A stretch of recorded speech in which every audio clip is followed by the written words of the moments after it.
Chocolate my favourite.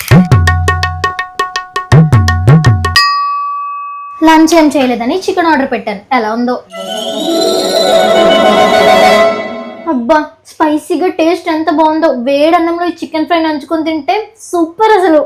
Hello ఏవండి, night dinner కి బిర్యానీ చేద్దాం అనుకుంటున్నాను. ఫుల్ స్పైసీగా మసాలా ఎక్కువ ఉండేలా దమ్ బిర్యానీ చేస్తానండి. ఇద్దరం కుమ్మేద్దాం. అబ్బా, రోజు ఇలా టేస్టీ ఫుడ్లు తింటుంటే లైఫ్ అంతా కూడా చాలా టేస్టీగా ఉంటుంది. చాక్లెట్ తిని ఎన్ని రోజులైందో కానీ తినలేను. చాక్లెట్ తింటే నాకు దగ్గు ఎక్కువైపోతుంది. న్యూ మదర్ని కాబట్టి నేనేం తింటే పాపకు అదే ఎఫెక్ట్ అవుతుంది. వద్దులే. ఈరోజు వంట ఏం చేసుకోలేదు, చాలా రోజులైంది కదా.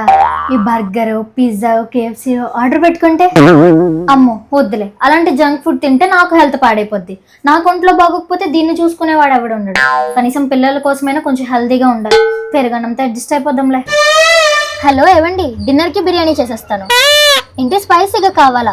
అసలు కారమే వెయ్యను, మసాలా అయితే అస్సలు వెయ్యను. పాప ఉంది కదండి, వండుకునే విధానం కొంచెం మార్చాలి. ఉల్లిపాయ టమాటా వేసి అన్నం తాలింపులో పెట్టేస్తాను, అదే బిర్యానీ. ఏంటో పిల్లలు పుట్టక ముందు junk food, masala food, oil food పిచ్చి పిచ్చిగా తినేదాన్ని. కానీ పిల్లలు పుట్టాక హెల్దీగా తినాల్సి వస్తుంది, అన్ని పచ్చి పచ్చిగా తినాల్సి వస్తుంది. టేస్టీగా ఉండాల్సిన నా లైఫ్ ఎక్స్పైర్ అయిపోయిన పేస్ట్ లా అయిపోయింది.